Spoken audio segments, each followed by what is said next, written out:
네, 저는 최준이라고 하고요. 시대극 크리처 장르의 융합으로 교를 해보도록 하겠습니다. 자, 먼저 크리처 장르, 그러니까 크리처에 대해서 얘기를 해볼 필요가 있는데, 크리처는 뭐 예전에는 뭐 요괴, 몬스터, 뭐 여러 가지 표현을 썼는데, 요즘은 약간 미디어상에서 크리처라고 좀 굳어진 것 같습니다. 그래서 뭐 크리처는 이런 뜻이 있습니다. 뭐 전통적 신화나 민담에서 등장하는 뭐 초자연적 생명체라든지, 아니면 뭐 과학소설이나 이런 데서 그려지는 뭐 외계의 지적 생명체, 뭐 창조된 괴물, 공포영화. 그 다음에 이제 요즘 MZ세대 분들은 이제 주로 약간 판타지나 게임 쪽에서 등장하는 이제 뭐 생명체, 이런 것 등을 일컬어서 크리처라고 하는데, 특히나 이제 이런 판타지, SF, 호러 등에서 크리처가 많이 등장하고 있고, 그래서 이런 장르를 뭐 크리처 장르, 뭐 크리처물이라고 하고 있습니다. 자, 그리고 특히 이제 제가 오늘 이제 경성 크리처에서 가져왔기 때문에 이 경성 크리처는 OTT, 넷플릭스에서 제공이 됐는데, 비단 경성 크리처뿐만 아니라 다른 넷플릭스나 디즈니 플러스 약간 OTT에서 크리처물이 많이 자리합니다. 그래서 이것들에 대해서 많은 연구자분들이 좀 정리를 해놓은 게 있습니다. 그래서 일단 첫 번째가 시청자의 관심을 끌기 좀 적합합니다. 왜냐면 OTT는 구독자를 확보해야 되기 때문에 시각적으로 좀 볼거리 같은 게 좀 있어야 됩니다. 그래서 독창계 설정이라든가 비주얼 이런 것 때문에 있기도 하고, 그 다음으로 OTT는 전 세계적으로 소통되는 거기 때문에 약간 언어와 문화의 장벽이 줄어들어야 됩니다. 약간 이런 장벽이, 왜냐면 괴물이 등장하기 때문에 그 괴물이 전달하는 공포는 우리나라뿐만 아니라 전 세계도 마찬가지이기 때문에 뭐 그런 측면에서 크리처 장르가 많이 만들어지고 있고요. 그 다음에 높은 제작비 투입이 용이합니다. 일반적인 뭐 공중파나 이런 데서는 아무리 CG나 뭐 특수 분장을 해야 되기 때문에 돈이 많이 들어갑니다. 그래서 갈수록 이제 공중파나 뭐 이제 종편, 케이블 시청률이 낮아진 마당에 많은 돈을 투여할 수가 없습니다. 근데 이제 넷플릭스나 디즈니 플러스 같은 OTT는 작품만 좋으면, 괜찮으면 얼마든지 돈을 투입하기 때문에 이쪽으로 많이 만들어지고 있고요. 그 다음에 마지막으로 OTT는 주로 약간 MZ세대 같은 젊은 시청자분들, 구독자들이 많이 보는데 이들이 약간 선호하는 장르다. 그리고 이들이 이제 앞으로 이제 계속 나이를 먹어가면서 장기적인 구독자가 될 거기 때문에 뭐 이런 측면에서 많이 잘하고 있다. 이렇게 많은 연구자분, 그건 제 얘기가 아니고요. 이렇게 정리할 수 있고요. 자, 그래서 과거 한국 콘텐츠 속 크리처물에 이런 게 있었습니다. 근데 이거는 주로 이제 공중파와 뭐 케이블 이런 데 있습니다. 뭐 옛날 전설의 고향, 뭐 구미호든, 뭐 불가산, 밤을 걷는 선비, 귀궁, 최근에 귀궁 이런 것 등이 이제 한국 전통 요괴를 활용해서 전통 요괴를 활용하거나 아니면 서양 요괴를 한국 상황에 맞게 각색해서 이런 것 등이 이제 과거 한국 콘텐츠 속 크리처물이 있었는데, 이제 최근에는 뭐 이런 킹덤, 기생수, 뭐 지옥, 스위트홈처럼 OTT 플랫폼을 통해서 많이 공개되고 있습니다. 특히나 크리처와 사투를 벌이면서 어떤 공포, 전쟁, 재난, 종말과 같은 서사를 공통적으로 연출한다는 그런 특징을 갖고 있고, 아까 얘기했지만 이런 크리처물이 OTT에서 많이 공개된 이유는 앞선 이유들 때문에 그렇다, 이렇게 말씀드리겠고요. 자, 그 중에서 제가 주목한 작품은 이제 본인이 주목한 작품은 경성 크리처인데요. 이거는 이제 그 제목에서 나왔지만 시대극이라는 일제강점기를 배경으로 하고 있습니다. 1945년 시대적 배경인데, 시즌1은 거기에 이제 괴물, 일본 분들이 이제 생체 실험을 통해서 만든 이 괴물이 등장을 합니다. 그래서 이 시대극과 크리처라는 장르가 같이 들어가 있는데, 이걸 단순히 그냥 저는 장르의 결합으로 본 게 아니라 하나의 융합으로 보면서 어떤 새로운 의미와 매력과 메시지와 공감대가 나왔는가를 이제 본론에서 얘기한 게 본 발표의 핵심이다, 이렇게 말씀을 드릴 수 있겠습니다. 그리고 이제 오늘이 이제 보훈부에서 주관한 거기 때문에 어쨌든 경성 크리처가 뭐 일제에 저항하고 이런 내용도 있기 때문에 또 연구 대상 삼았다, 이렇게 말씀드리겠고요. 그 전에 장르 융합을 얘기하고 있다 보니까 장르 얘기를 잠깐 하자면 뭐 이렇게 더 정리할 수가 있는데, 일단 뭐 참가자와 수용자 간의 뭐 작품의 특징을 쉽게 전달하고 이해하는 그런 기능을 하고 있고요. 그래서 많은 참가자분들이 뭐 작품을 만들거나 변형할 때 참고 자료로 많이 삼고 있습니다. 그리고 이제 이건 이제 수용자들한테 이제 마케팅이 유용하죠. 그래서 이거는 무슨 장르 하게 되면은 수용자들도 그 장르에 어떤 기대하는 정서나 뭐 서사가 있기 때문에 그거에 맞춰서 약간 작품을, 콘텐츠를 감상하는. 그래서 그런 장르가 만약 어떤 시대나 이런 데 흥했다 하게 되면 약간 당대 대중문화나 정서가 이런 장르를 좋아하는데, 이런 장르에 담겨져 있는 어떤 서사나 메시지나 이런 것 등을 이제 당대 수용자들이 주목하고 있구나 하면서 파악할 수 있는 도구로 작용하게 되고요. 그 다음에 공유자들은 어떤 특정 장르를 좋아하는 공유자들은 본인의 취향이나 정체성을 드러내기도 하고요. 그러면서 같은 장르를 좋아하는 사람들에게는 유대감을 형성하는 그런 도구로도 작용한다, 이렇게 말씀드릴 수 있겠습니다. 그리고 이제 본 발표에서 빨리 오다 보니까 주목하고 있는 건 융합 장르인데 역시나 이거 뭐 제가 만들어낸 건 아니고 보통 일반적으로는 뭐 A와 B라는 장르가 결합해서 이제 A와 B의 특징이 이제 두 개 드러나는 걸 이제 뭐 결합 장르, 뭐 다중 장르 이런 표현을 쓰는데 저는 이제 한 발 더 나아가서 단순히 그냥 시대극과 크리처가 같이 결합되어 있기 때문에 그 두 가지 특성이 다 보인다라기보다는 약간 융합됐다라고 이렇게 본 발표에서는 해석을 하고 있습니다. 그래서 이런 융합 장르는 역시나 많은 연구자분들이 뭐 창작자들에게 새로운 표현 방식을 탐색할 수 있도록 창의성을 증진해주기도 하고요. 또 수용자에게 더욱 풍부한 감정과 경험을 전달하기도 하면서 대중에게 더욱 폭넓은 접근이 가능해지면서 시장을 확대하게 하는 그런 역할도 하고 있습니다. 그리고 기존에 이제 장르가 너무 고정되어 있으면 약간 뭐 획일화되고 이런 게 있는데 어쨌든 장르를 서로 섞고 융합하고 이러면서 경계가 허물어지면서 약간 새로운 트렌드를 형성하는 뭐 그런 긍정적인 기능이 있다고 또 많은 분들이 얘기를 하고 있습니다. 그리고 저는 어쨌든 이 경성 크리처 시즌1이 이런 단순한 그냥 결합 장르가 아니라 이 융합 장르적 측면에서 어떤 점들이 있는지를 역시나 이제 본인의 관점입니다. 뭐 틀릴 수도 있긴 하지만 본인의 관점으로 해서 하나하나 얘기를 해보고자 합니다. 자, 먼저 첫 번째는요, 사이언스 판타지와 SF 호러 장르로의 전환인데, 물론 이런 장르는 있습니다. 사이언스 판타지와 SF 호러 장르라는 장르는 있는데, 저는 이 경성 크리처도 그냥 시대극과 크리처를 섞었지만, 단순히 그냥 시대극 크리처 장르 이런 게 아니라, 약간 이렇게 장르가 사이언스 판타지와 SF 호러 장르라는 하나의 어떤 장르 전환이 일어났다라고 이렇게 좀 보고 있습니다. 그래서 사이언스 판타지를 간단히 얘기하자면, 과학과 마법이라는 서로 일적인 요소가 공존하는 장르인데 사실 이게 좀 말이 안 되는 게 과학이면 과학이고 마법이면 마법인데 어떻게 이게 같이 있을 수 있냐 하겠지만 그런 장르가 엄연히 존재하고 있습니다. 근데 이제 다만 과학계 마법이 섞여 있다 보니까 아무래도 과학적인 어떤 정합성보다는요 판타지적 요소를 많이 허용을 하게 됩니다. 그리고 경성 크리처 같은 경우는 이 크리처의 탄생에서 이런 판타지 요소를 생각해 볼 수 있는데 물론 일반적인 작품에서는 뭐 생체 실험을 통해서 어떤 괴물을 만들어내는 SF 장르 같은 게 많이 존재하고 있습니다. 그래서 경성 크리처도 어찌 보면 그렇게 볼 수 있기는 하지만 그래도 당시 1945년에 일본군의 기술로 어떻게 사실상 총에 맞아도 끝도 없고 막 탄저균도 발산하고 이런 괴물을 만들어낸다는 건 아무래도 약간 좀 환상성으로 접근하고 바라봐야만 이 작품을 온전히 이해할 수 있고 안 그러면 에이 저게 뭐야 거짓말이지 라고 하면서 작품에 대한 어떤 거부감을 갖고 있는데 그래서 애초에 창작자는 약간 이건 과학적 설정을 가져오긴 했지만 일본군의 생체 실험으로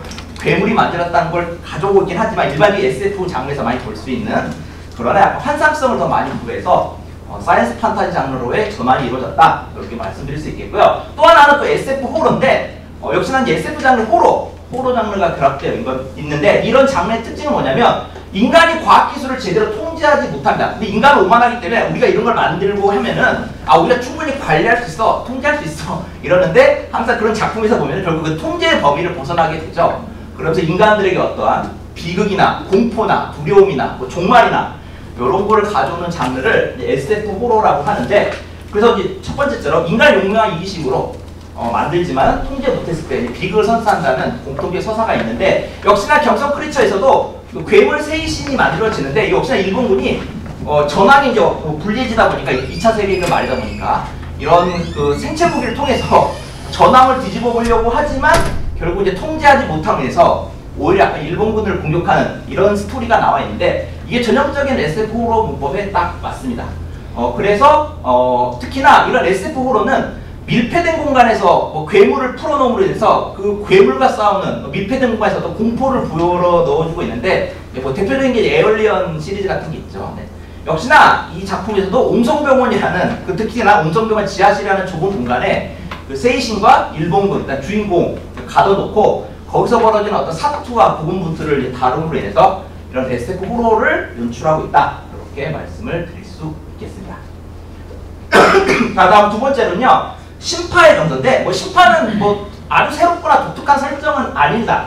뭐 이전에도 보시면 억지 감동을 유도하거나 뭐 과장된 감정 표현을 하는 장르를 이제 비판할 때 신파하다 이런 표현을 많이 쓰는데 다만 경성 크리처에서는 이 신파가 어떻게 표현됐냐면 일반적인 다른 크리처 장르에서도 신파의 요소는 있습니다. 뭐 부산행이라든지 뭐 스위트홈이라든지 이런 작품에서도요 주인공이나 지인이 크리처에게 희생을 됩니다. 아니면 오히려 주인공이나 뭐 지인이 뭐 크리처가 되어버린다거나 뭐 그럴 때 그런 아픔, 슬픔 뭐 이런 데서 심파를 요구한다든지 아니면 괴물들과 맞서서 자기를 희생하면서 뭐 싸운다든지 이런 걸 통해서 심파 요소를 유발하는 경우는 많이 있습니다. 자, 근데 이 경성 크리처도 그런 요소도 있긴 하지만 가장 중요한 거는 이 세이신이 원래 여자 주인공의 어머니가 이제 부당하게 생체 실험을 당해서 괴물이 된 거다 보니까 나중에 여자 주인공과 맞닥뜨리게 되었을 때에는 그래도 어느 정도 모성애를 찾게 됩니다. 그러면서 오히려 그 여자 주인공 일본군으로부터 공격을 받을 때 뭐 보호해준다든지, 그리고 여자 주인공도 물리치할 적이긴 하지만 어머니이고 뭐 이러다 보니까 거기서 발생되는 어떤 회한이나 안타까움의 토로가 발견되고 되고, 그러다 보니까 일반적인 괴물은 특히 이런 크리처 장르에서는 물리쳐야 될, 타도돼야 될, 박멸돼야 될 대상이긴 하지만 또 이 작품에서는 또 여주인공의 어머니다 보니까 또 어떤 연민과 동정심을 부여해주는 약간 이런 모습 등이 또 연출되고 있다. 이렇게 그래서 같은 심파라 하더라도 좀 다른 심파의 정서를 불러일으키고 있다. 다른 크리처 장르에서의 심파와 이렇게 말씀드릴 수 있겠고요. 마지막으로는 조선 여성들이 선사하는 카타르시스 구현인데, 물론 이게 약간 시대극 요소가 들어가 있기 때문에 시대극 안에서는 어떤 그 희생자, 특히 이제 조선인들이 좀 희생자로 나오죠. 희생자나 피해자로 나오고 이거에 울분해서 뭐 이제 저항하는 이런 인물들도 물론 등장하기는 합니다. 자, 그렇지만 어쨌든 보통 시대극은 역사적 사실에 어느 정도 기반하고 있기 때문에 아무래도 조선의 어떤 독립운동을 하고 의거가 일어나긴 하더라도 어느 정도 사실성의 한계에 부딪힐 수밖에 없습니다. 자, 그러나 이 작품은 어쨌든 이미 판타지 요소가 들어가고 이러기 때문에 강력한 어떤 카타르시스를 부여하게 되는데, 이게 요즘 이제 특히나 젊은 세대들이 많이 열광하는 사이다 동기 같은 게 많이 일어나게 됩니다. 그러니까 일본군이 생체 무기를 만들었는데, 특히나 가련한 조선의 여인을 희생자로 만들어서 생체 무기를 만들었는데, 괴물을 만들었는데 그 괴물이 오히려 일본군을 죽인다라는 이런 걸 통해서 어떤 강한 대리만족과 카타르시스를 느끼면서 권선징악을 발생하게 되고요. 그 안에서 사회 비판적 메시지를 담아낸다라는 이런 특징이 나오고 있습니다. 그리고 그 밖에도 여기서는 이제 괴물로 변하는 조선인 여성이 최성신과 명자라는 이제 두 인물이 있는데, 그 외에도 여자 주인공 윤채혁과 그 다음에 남자 주인공을 도와주는 장태상을 도와주는 또 이제 여인이 있는데 나월댁이라고, 또 이런 인물들도 여성이지만 그냥 단순히 힘없고 당하고 약간 이렇게만 그려진 게 아니라 일본과 맞서 싸우는 강인한 모습을 보여주면서 어쨌든 요즘 젊은 세대들이 좋아하는 사이다 이런 카타르시스를 구현하고 있다, 이렇게 말씀을 드릴 수 있겠습니다. 자, 이러면 시간 남겠죠? 자, 그래서 제가 주목했던 거는 융합 장르인데, 근데 제가 이걸 또 염두에 뒀던 이야기는 계기는 제가 최근에 로맨스 판타지 장르를 연구하고 있는데, 로맨스 판타지도 단순히 로맨스와 판타지가 결합된 거라고 보기에는 최근에 어쨌든 웹소설이나 웹툰에서 아주 높은 비중을 차지하고 있고요. 그냥 로맨스 판타지니까 판타지 요소에 로맨스가 가미된 거 아니냐 그러겠지만, 웹소설이나 웹툰 내에서는 나름대로의 그 독특한 장르의 문법을 취하고 있습니다. 그거는 제가 그 텍스트에 각주를 달아서 설명해놨으니 그걸 참고하시면 될 것 같고요. 그러다 보니까 이런 웹소설 장르에서도 부동의 1위를 차지하고 있습니다. 아마 이거는 갈수록 더 늘어나게 될 거예요. 왜냐면 요즘 웹소설이나 웹툰 같은 경우는 특히 회빙한 장르가 많이 각광받고 있기 때문에 로맨스와 판타지가 결합되는 확률은 더 높을 것 같습니다. 자, 그래서 여기서 제가 주목을 해서 독립된 하나의 장르를 잘 형성하는 것 못지않게 어떤 장르의 융합을 시도하고 이를 잘하는 방법을 모색하는 것도 창작자나 또 이런 작품을 또 잘 감상하고 분석하고 이런 것도 이제 수용자나 이런 분들에게 중요한 과제이지 않을까, 이런 점에서 대단히 부족한 발표이지만 이렇게 정리를 해서 여러분들에게 들려보게 되었습니다. 자, 이상으로 발표를 마치도록 하겠습니다. 수고하셨습니다. 감사합니다. 네, 감사합니다. PPT를 이용해서 간단 명료하게 핵심 요점을 잘 전달을 해주셔가지고 우리가 시간 여유를 갖고 충분히 토론을 할 수 있지 않을까 싶습니다. 우치정 선생님. 네. 여유롭게 하시죠. 안녕하세요. 토론토마토 우주진입니다. 논문을 받아서 읽었는데 발표를 들으니까 더 설득이 돼가지고 질문을 제가 겨울에 이걸 토론을 맡겠다고 했을 때는 정성 크리처를 한번 봐야겠다 이런 생각이 들어서 이걸 봐야 토론할 수 있을 것 같아서 그런 의의를 가지고 내가 토론을 갔고요. 근데 그러다 그런데 의외로 6개월이나 남았는데도 안 보게 되더라고요. 근데 일주일 전에 급하게 다 보고 이제 선생님 논문 보고 발표지를 작성했습니다. 이제 그 질문은 크게 두 가지이고요. 논문을 읽으면서 발표하신 게 아니기 때문에 이제 토론문을 그냥 읽겠습니다. 첫 번째는 이 장르에 대한 질문입니다. 이렇게 발표 보셨지만 키워드가 이제 이런 장르에 대한 키워드 하나랑 후반의 어떤 이 작품의 내용적인 면, 그 심파성, 그 가족주의 뭐 이런 그 다음에 이제 사이다적 전개 방법 이렇게 얘기하고 계신데요. 그 중에 앞에 부분에 해당하는 장르에 대한 질문이고요.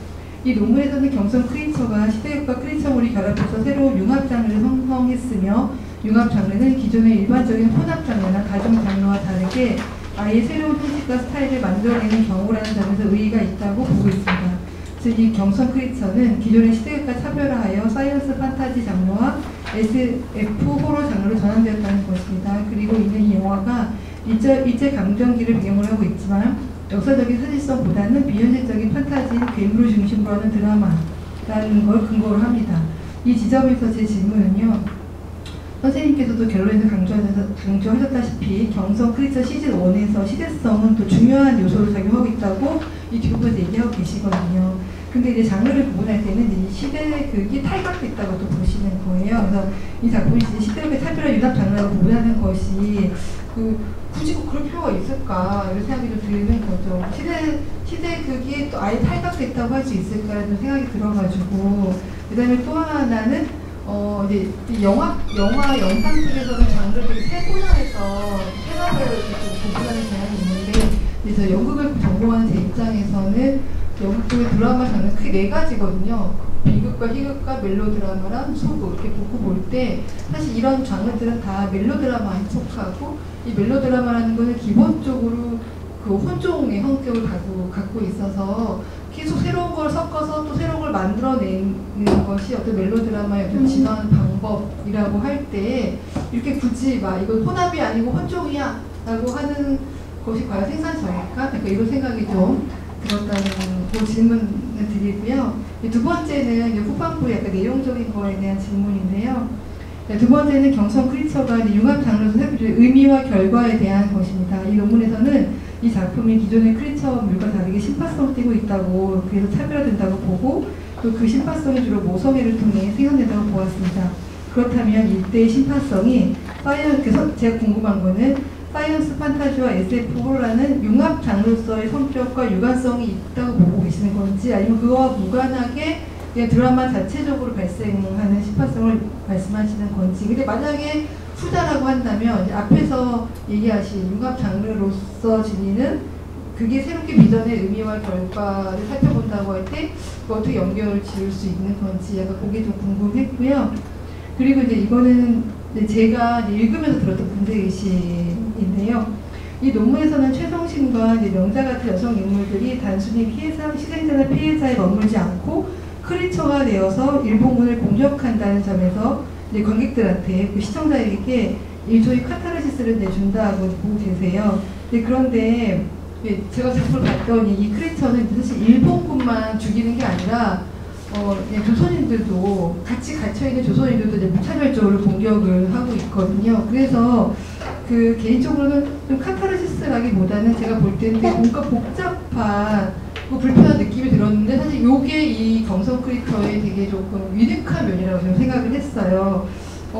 왜냐하면 그래서 이걸 좀 탈식민주의적 관점에서 좀 보면 이게 더 흥미롭겠다는 생각이 들었거든요. 왜냐하면 이 작품의 주인공이 장태상이 박서준인데요. 이제 박서준이 어떤 인물이냐면 보통 주인공은 일제강점기를 비용을 할 때 좀 대놓고 독립운동하지 않아도 정서적으로는 어떤 항일적인 사람이거든요. 근데 얘는 그런 게 아니라 거기 일제치하에서 되게 거상같이 뭐죠? 그거를 물건 맡기고 전당포 같은 거를 크게 하고 또 나름 또 되게 친일적이에요. 맥락을 보면은. 그리고 얘가 얘기하는 거는 살아남는 게 되게 중요하다. 그리고 전사도 보면은 엄마는 약간 독립운동을 했지만 애를 살리면서 넌 꼭 살아남아. 그래가지고 이 아이는 친일이고 뭐 반일이건 간에 살아남는 것을 자신의 지상 과업으로 삼고 있고 같이 독립운동하자는 친구한테 너나 해, 나는 이게 더 중요해 뭐 이렇게 얘기를 하고 있거든요. 근데 저는 이게 되게 중요하다는 생각을 갖고 있었는데 이게 되게 재밌다는 생각을 갖고 있었는데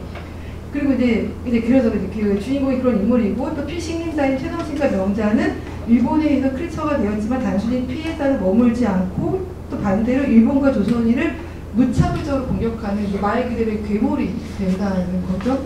그래서 저는 개인적으로 이 작품 안에서 그 일본과 조선의 관계가 어떤 식민과 피식민의 단순히 이분법적인 관계를 무너뜨리고 있다는 생각이 들고 또 이 주인공의 삶 자체도 그렇고 또 이 괴물의 존재가 그렇다는 점이 들어서 이게 가장 이 작품이 좀 문제적이고 살짝 위험하기도 한 성격이 아닌가 하는 생각이 좀 들은 거예요. 그래서 보고 있으면 상당히 과감한 저렇게 얘기해도 되나? 약간 이런 느낌이 드는 정도의 지점들이 있어요.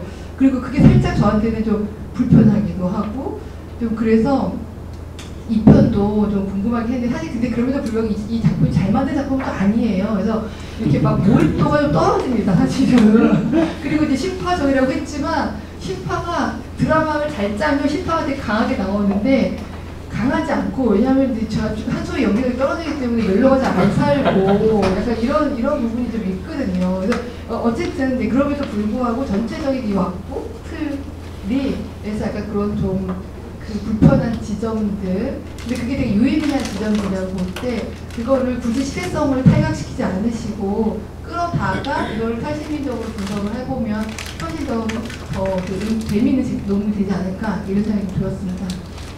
예, 지금 발표에서는 이 장르 쪽에 좀 집중을 했는데 토론에서는 그 장르 문제보다도 내러티브 쪽에 좀 집중을 해서 질문을 주신 것 같은데 예, 여유 있게 답변하셔도 됩니다. 여유가 있나요? 네.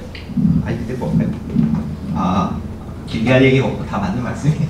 일단은 제가 그 시대성 탈각 얘기를 하셨는데 제가 시대성을 아예 탈각했다라고 전달됐으면 이건 제가 소통의 문제, 제 문제이기 때문에 이건 제가 수정을 해야 될 필요가 있고요.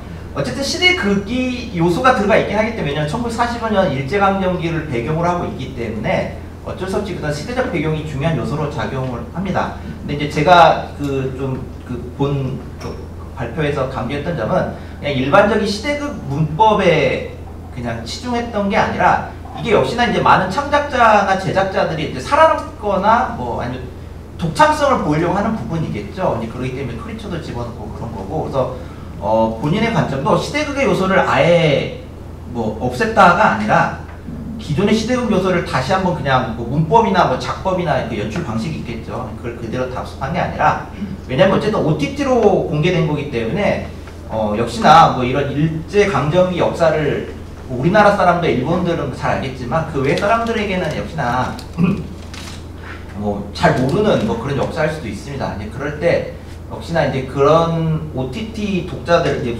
구독자들을 공략할 때에는 그런 이제 시대성보다는 어떤 이제 다른 요소 등을 많이 더 강조해야 되겠죠. 그래서 이제 본 작성한 논문에서는 그러니까 단순 시대극이 있지만 그것보다는 어쨌든 사이언스 판타지나 SF4로 같은 측면을 좀 더 강조했다.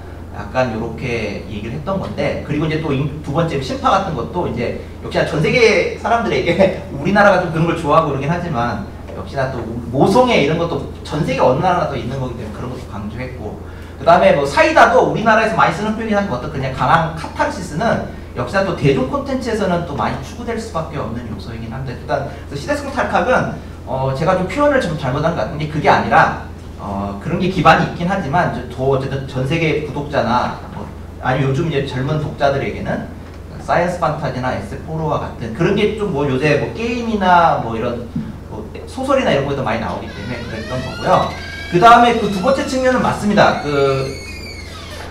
탈식민주의적 관점을 봐주는 맞는 게 저는 약간 또 그런 점만 본 것 같아요. 그러니까 괴물이 된 최성신과 명자가 일본군들 자기를 그렇게 만든 일본군들 또 무참히 죽이는 장면들이 많이 나오거든요. 그래서 그런 걸 통해서 저는 약간 강한 카타르시스가 충분히 전달된다라고 느꼈고 뭐 그런 킨문 기사나 이런 것도 이제 봤었기 때문에 한 건데 역시나 또 다른 관점에서 보면은 역시나 또 괴물이다 보니까 약간 헐크처럼 이성을 잃고 네. 그런 지점도 분명히 있고 근데 저는 거기서 또 중요했던 거는 저는 약간 탈식민주의 관점보다는 약간 모성애 측면을 좀 더 강조해야 되지 않을까 생각을 합니다. 왜냐면 명자도 괴물이 되고 나서 막 조선인 일본인을 막 죽였던 거는 자기 뱃속에 임신한 그 애가 있었기 때문에 약간 그걸 지켜야 된다. 그다음에 최성심 같은 경우도 어쨌든 약간 그 딸을 지키기 위한 뭐 약간 그런 것도 있기 때문에 탈식민주주의 관점도 맞는 것 같고요. 저는 이제 좀 덧붙여서 아까 뭐 이제 심파 얘기하면서 모성애 얘기도 하고 그랬는데 그 점에서 조금 더 제가 보완을 해서 좀 서술을 하면은 요 질문에 대해서도 100% 완전한 답이 될 수 없겠지만 그래도 좀 보완될 수 있지 않을까라는 생각을 해보게 되는데 역시나 이것도 지금 제가 뭐 미완이라면 아니 작성은 다 했지만 수정해야 될 부분이 많기 때문에 뭐 이런 질문들이나 의견 등은 받아들여서 수정을 해보면 좋지 않을까 이렇게 생각을 해보게 됩니다. 네. 네. 답변이 충분히 끊어 쉬던. 예, 일부 그 마지막 발표였습니다. 시리극과 크리처 장르의 융합 그리고 경성 크리처 시즌 1을 대상으로 해서 장르론적인 관점에서 분석을 해주셨던 최지훈 선생님 발표와 우수진 선생님 토론 감사드립니다.